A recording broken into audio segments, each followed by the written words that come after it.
What's going on, everyone? Juicebags here, and welcome back to the channel. Time to poon up the temple, y'all. We are on Massacre Mix Mode. Hardcore Rifted the Forsaken Temple. That's a mouthful. So this one we're going to be focusing on Harpoons, and let's just start off right over here. Now, your Harpoons, or all your defenses, you're going to want Lightning King bonus difficulty gear, so all the gear available prior to this difficulty mode. So 12k main stat, 6k off stats is definitely the suggested. You could probably get it done with a little lower stats. However, you're going to have to work a little harder. So depending on how hard you want to work, depends on what stats you are going to be able to get this at. So we've got an Ensnare Aura, a Spider, and a Siren. The Siren is just to cover the core. Where you build everything else doesn't really matter. Just get a Siren bubble in there to cover the core. So your placement will be dependent on what kind of quality of rune you've got on your Sirens. Now we're going to go to Harpoons Crossfired. A lot of people ask me why I place Harpoons like this, and it's because of spiders. You know, if a spider drops directly in the middle, the Poons are going to wreck it. If these Harpoons are faced that way, these Harpoons face that way, and a spider drops directly in the middle, the spider's going to get shots off on the Harpoons. So just why I always do that. Obviously, place them however you want to place them. It's just an old habit that is hard for me to break. So that is it. 4 Poons, Ensnare, Gas, Spider, and Siren on each of the outside cores. Of course, you know I forgot to upgrade those. So let's zoom back over here and get a few upgrades in. I'm going to get 2 upgrades on each Poon, and 2 upgrades on each buff beam. So slapping those in. I've got the Harpoons set to special enemy targeting, and I've got the Spiders set to air. So we're going to get a little bit of an assist from the Spiders on the air lane.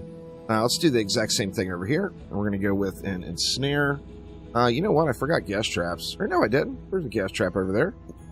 We good to go. Let's get our Siren down. We'll get our Spider down. We will get our gas trap down. And then we'll just poon it up.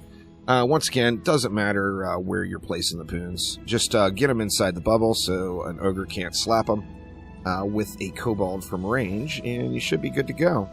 So same thing here. We're going to go 2 upgrades on each Poon, and 2 upgrades on each buff beam. So let's get these guys squared away. Going to be DPSing on that Inferno Trap Huntress again.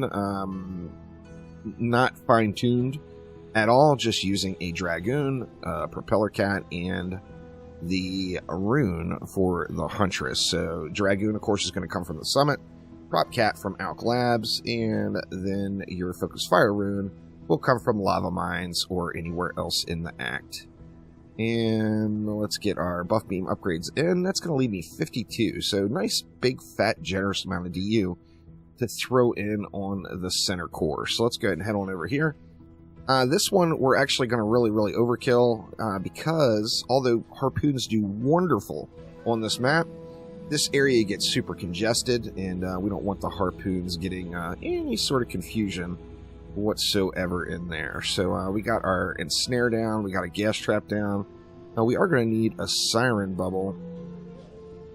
Place it wherever you want. If you got an 8 out of 8 rune, you can throw it over here. If you've got a lower quality rune, you can put it here. Doesn't matter where you put it, just cover the core and give yourself some buildable terrain. And then let's poon it up. So the deal with the Harpoons here, we want Harpoons to be able to shoot up that lane, into that lane, and then handle any straggler mobs that might come down that lane. So with that in mind, we're going to go 2 Poons there. We're going to go 2 Poons here and do the exact same thing. In fact, I think we can go 3. Can we go 3? Yeah, we can go 3. So let's go 3 Poons here. Now I've built them a little bit off. Not quite all the way inside the bubble. So, showing bad habits here. You want your Poons all the way inside of your Reflex, which I have failed to do. And then let's go with an Overclock there. Forgot about my Spider.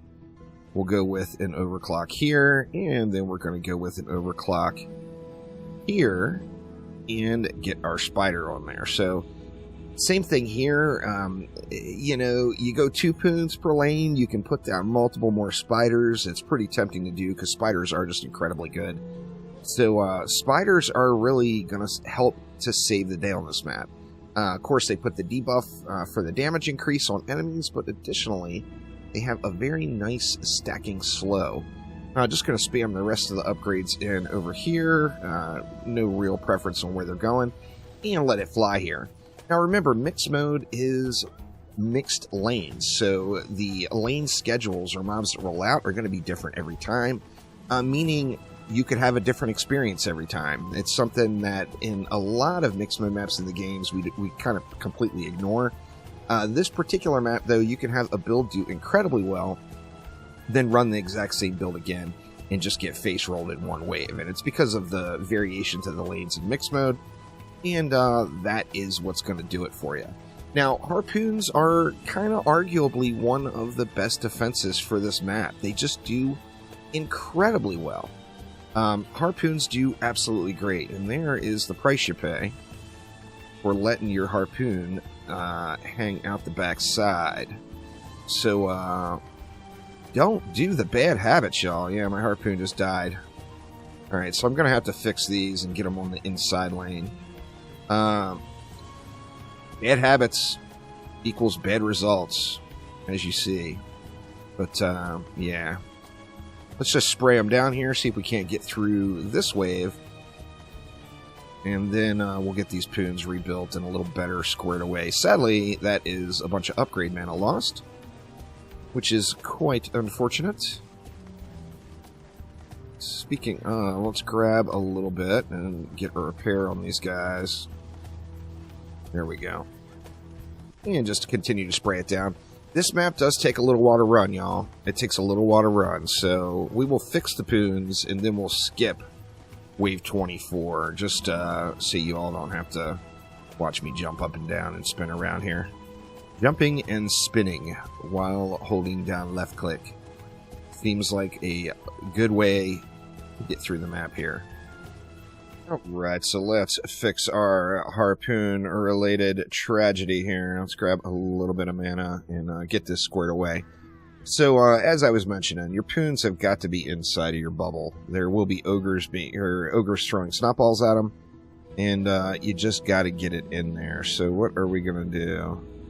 Is that inside the bubble there?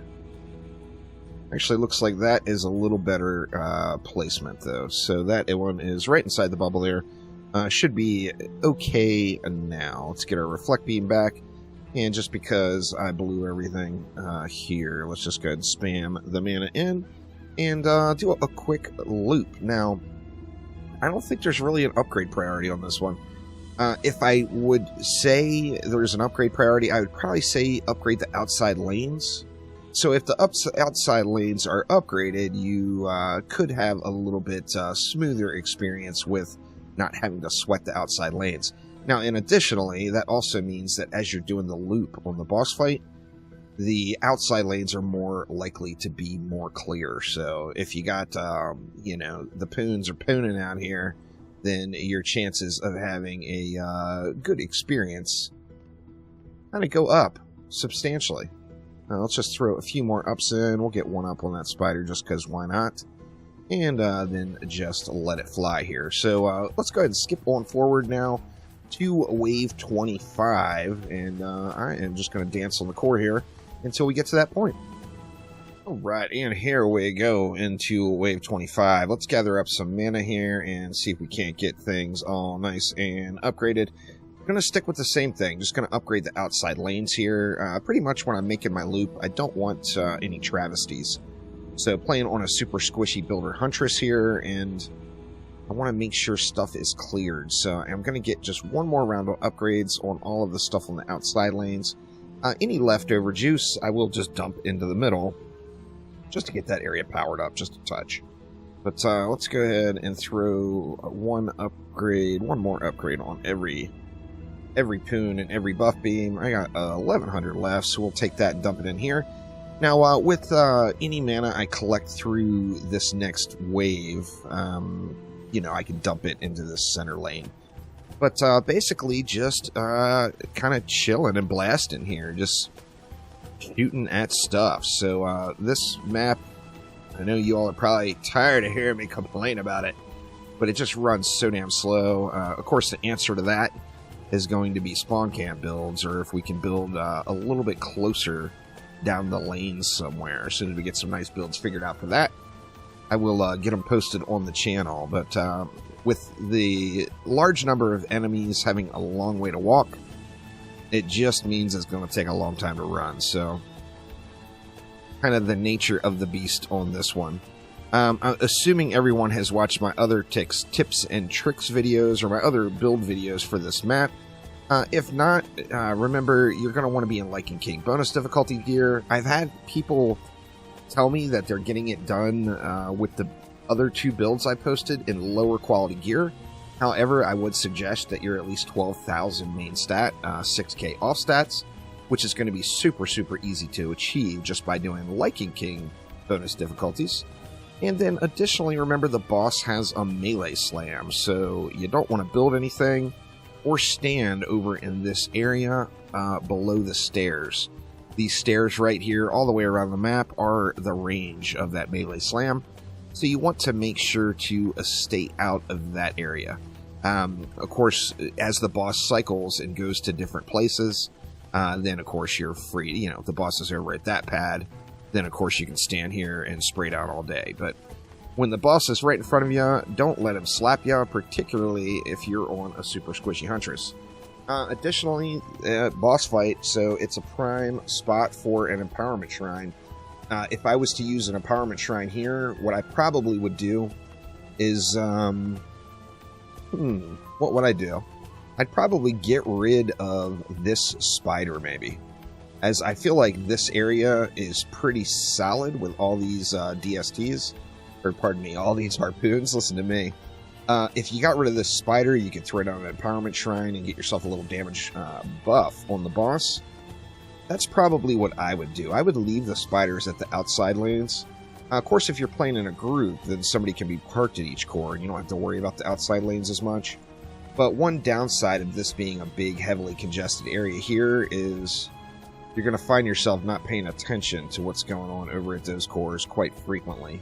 And I think that, you know, this area, we can stay focused on this area.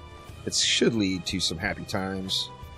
You know, I have lost due to getting those cores smashed in. And that comes from being just tunnel visioned on this area, no doubt.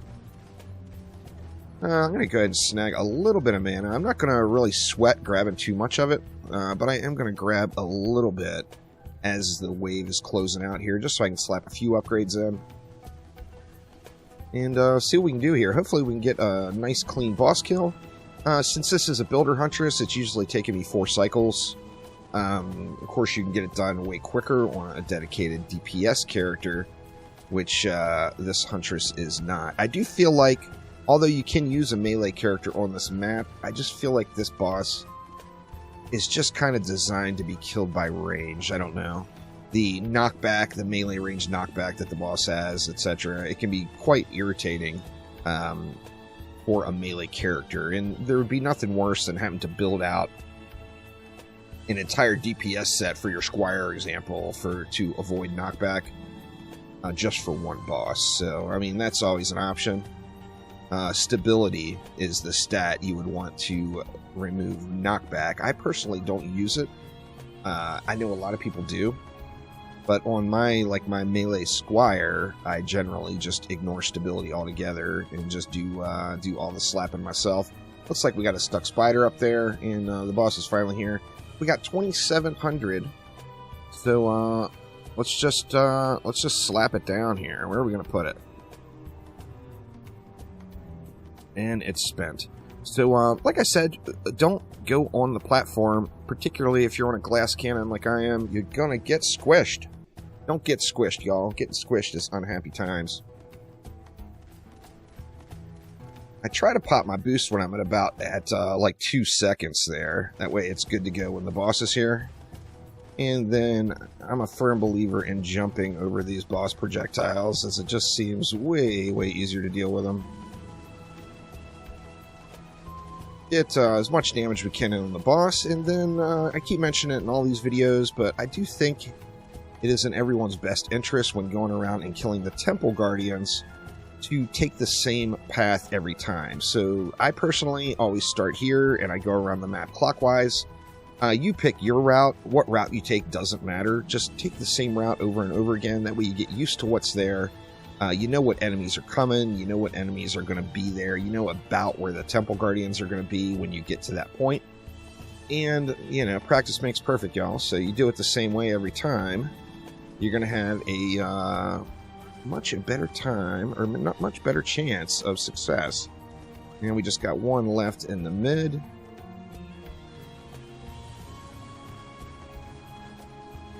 Now, of course,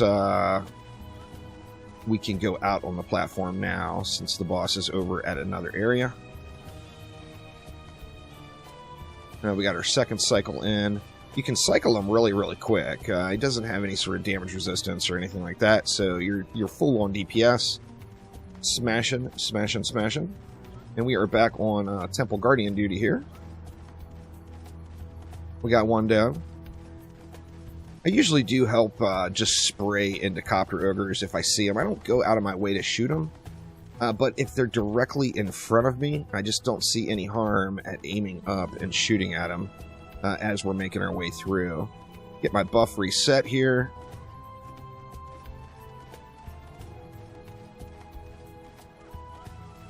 That one made it in a little close. We'll put a couple shots into that guy. And then we got, oh, we got slapped over here. So Ogre got a little uppity.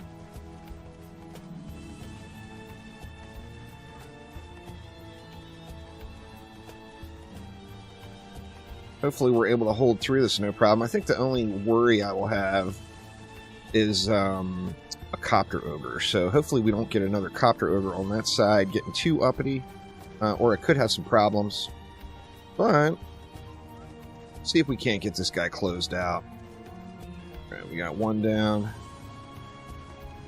If I just would use a dang empowerment shrine, this would be a 3 cycle. Seeing the boss sit there at 400 million health, and me having this far to run around the map just to kill that last little tickle of health, makes no sense, y'all. Makes no sense at all. So I probably would encourage in this situation that everybody just use an empowerment shrine, as this fight would be over if I had that empowerment shrine down. And there we go. So Dune Eater down with the Poonage. We had that little travesty over here. I think that Copter Ogre just got in close enough to get a slap off. Gonna happen. Just gotta keep an eye out for those Copter Ogres.